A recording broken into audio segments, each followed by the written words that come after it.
Welcome to the In My Opinion Show with Ronald Berry Robinson and friends, seen on the internet 24 hours, 7 days a week. To view, go to flinttalkradio.com and scroll down to the In My Opinion Show.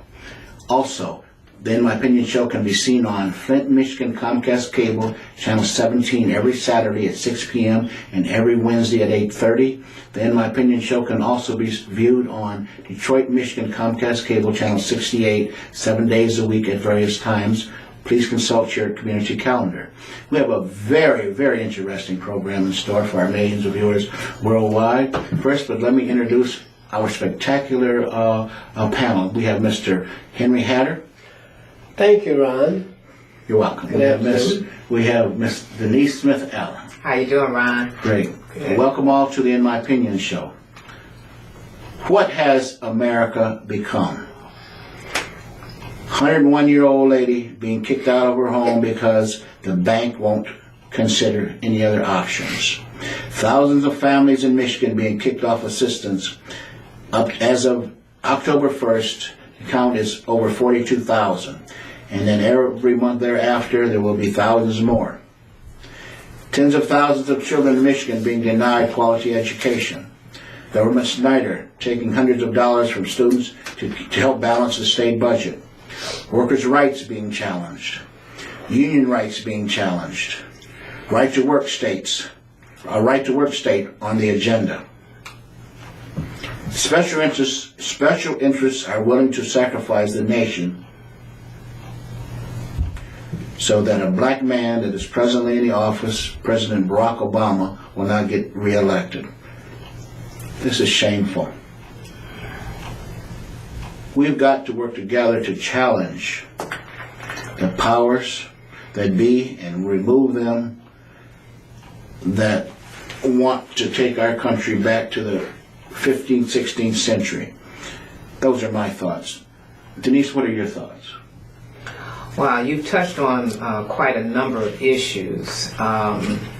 But let me just hone in on one in particular, and that's the one that's impending in Michigan regarding those persons that will be taken off of the cash assistance roll beginning October 1st, which is next week. There are several situations where people are in need, financial need, a need because of loss of jobs.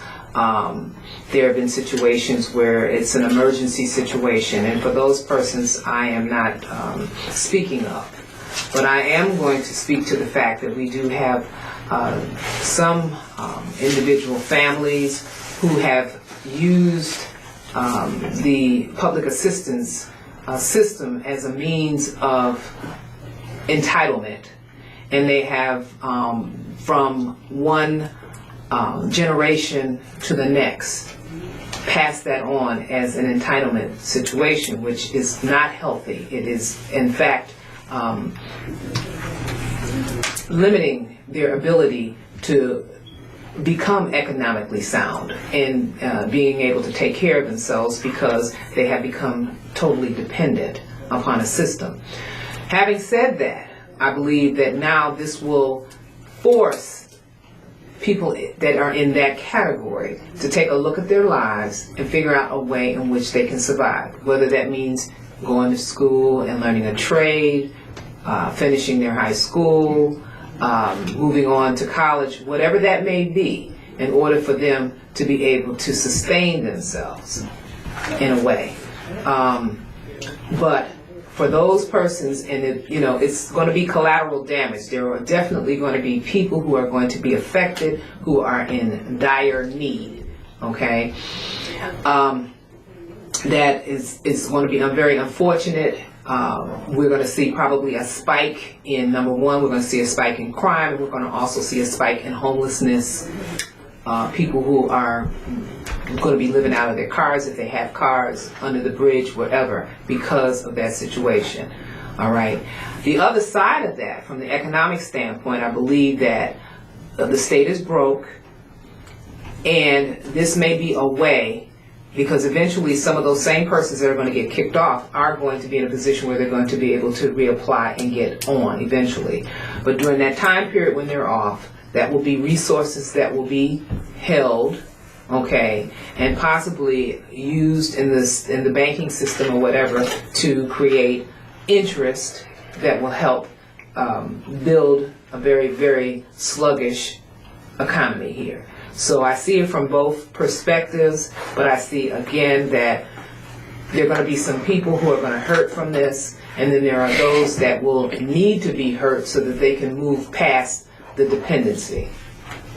You know what disturbs me on this whole situation is that the news media tries to portray single women and minorities as the culprits of the state aid.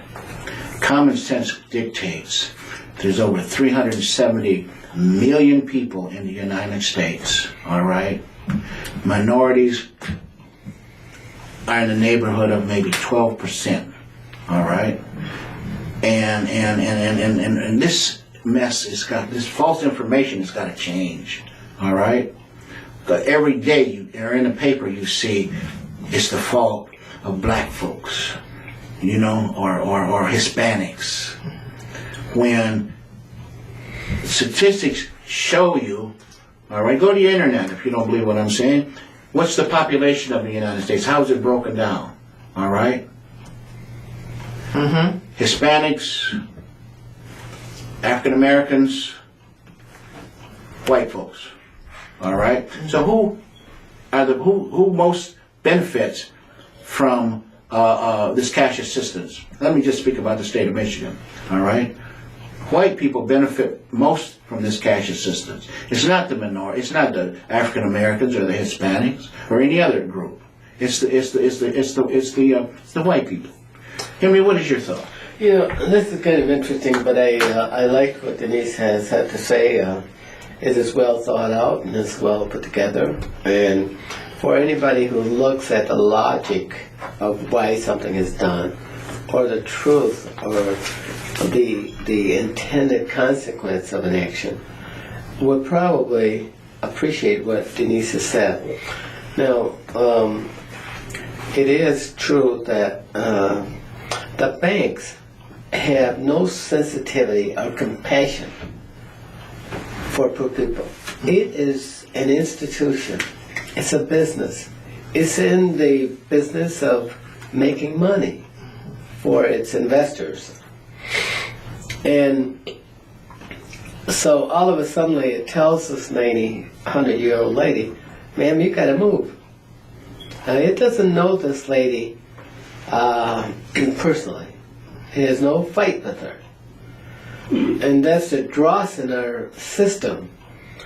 And so they need a public relations practice or policy so that the consequence of their actions don't lead to greater instability in the economy and instability in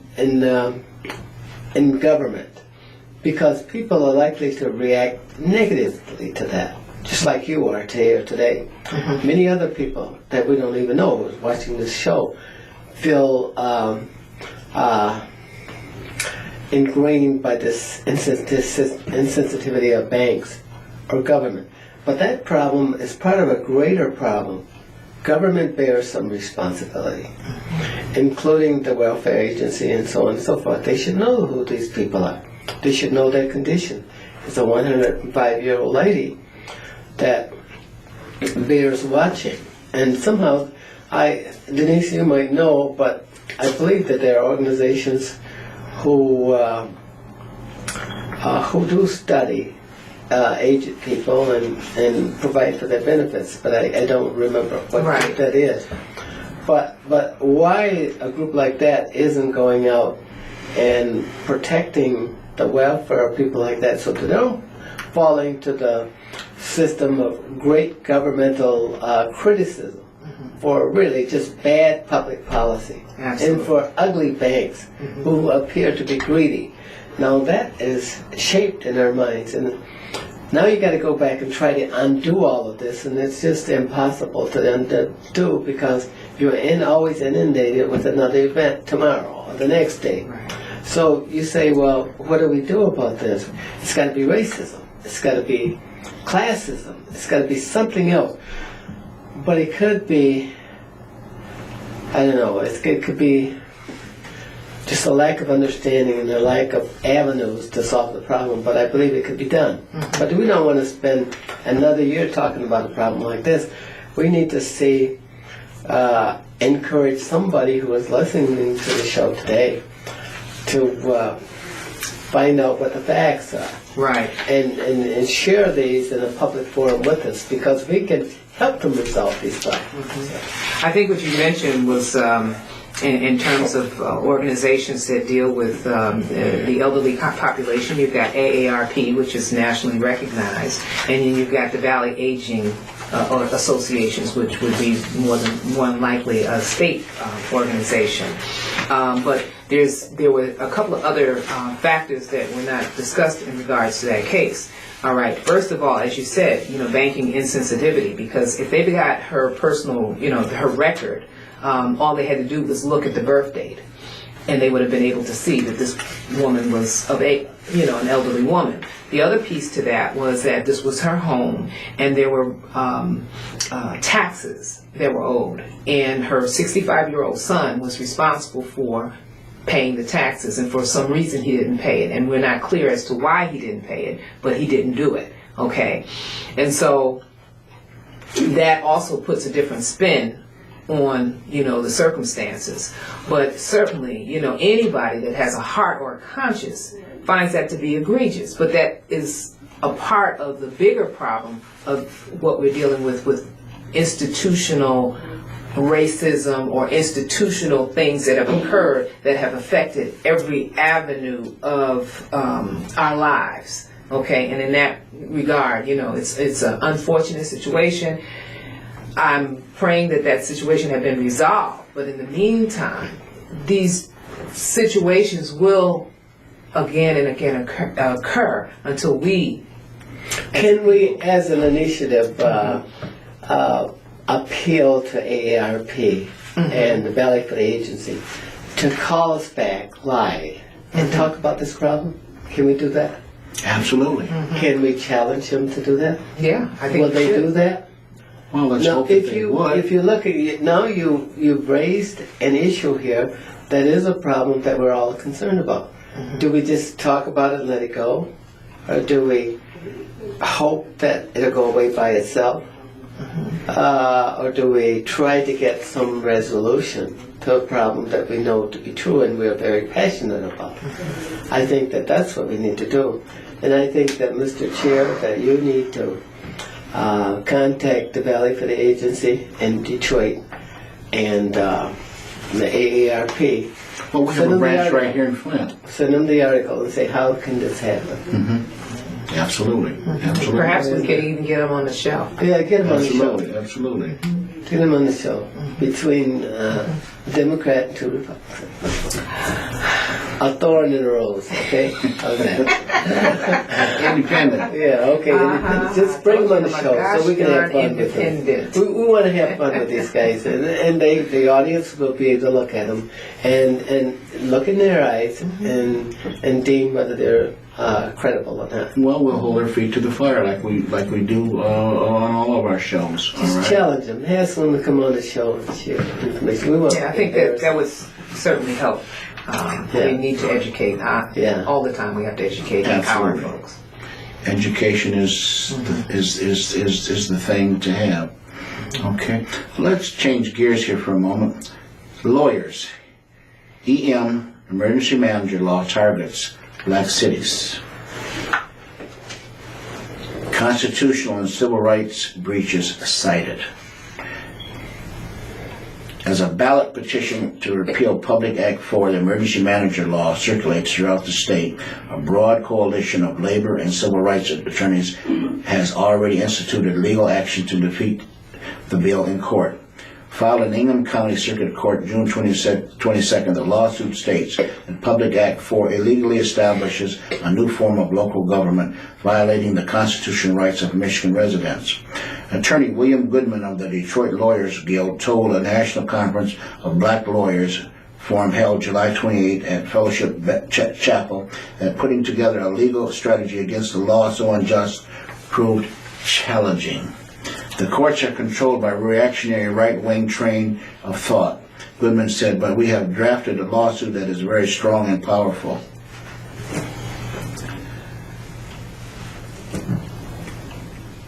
The emergency manager law is an elimination of the system of checks and balances that will eliminate all of our elected officials, okay? In fact, one emergency manager out of Pontiac said the only thing you're going to do, all right, is start a meeting and then close it. You have absolutely no authority whatsoever. Do we want this? No. Flint, Michigan is facing another possibility of a financial manager or emergency manager, all right?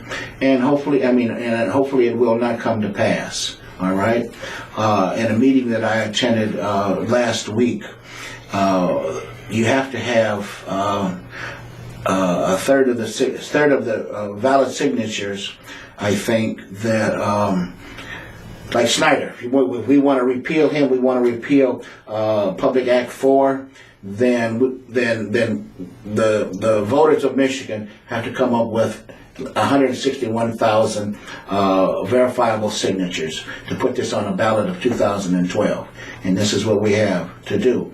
In a meeting that I attended last week, there was over 200,000 signatures thus far, and they were still counting. They're counting these ballots or these signatures 24 hours a day. At that point, over 100,000 had been verified. So let's hope that we get to and I'm sure that we will in Michigan get the right amount of valid signatures to repeal this barbaric law. All right, because it goes far more than just taking the political will out of elected officials. All right, it also circumvents collective bargaining and a number of other things that come along with this. Okay, Mr. Hatter, what is your thoughts? Well, you should not have asked me that question. I think you know pretty much how I feel about the emergency manager. Don't tell our people. I'm about to tell them. We have millions of them. Okay, but if you're elected to public office, no matter who you are, no matter what your race is, no matter what your age is, or what your gender is, and you are elected to a position of responsibility to protect the public's interest, you must do your job. Your job is to maintain stability in government with the funds that the people allow you to run the city government with. If you don't have enough, then you got to petition people to provide more money to increase your coffers so that you can do more, what the people expect. But if you're consuming money and you're not, and the money is not meeting the needs of the people are hurt by your policies, and you're walking away with monies that can't be accounted for, then somebody else has to take over those responsibilities. Has nothing to do with race, at least in the situations that I've been involved, but has a lot to do with accountability. And unfortunately, in some cities, managers have just not been able to take the reins of leadership and lead. Okay, let me throw this into the mix here. Fiscal responsibility, I understand that, all right? But if you live in a township or a city, all right, that's constantly, their tax base is constantly being eroded, all right? state funds are constantly being withheld, all right, from that entity. Okay, I think, in my opinion, it's a conspiracy. All right, you got the state. Okay, well, I'll just say Lansing since I'm from Michigan. All right, we use Flint as an example. All right, this revenue sharing. Okay, if you base your expenditures on what you're supposed to get, all right, or entitled to get from Lansing, and they don't provide that income, okay, then then quite naturally you're going to have a financial situation problem. Yeah. But yet they want to blame you, but then they come to you and say, hey, look, you're not being fiscally responsible. You're not taking care of your business. Well, what the hell are you going to do? Well, Ron, it's what you do. You have to throttle back things to meet your expenses, just like you do in your household.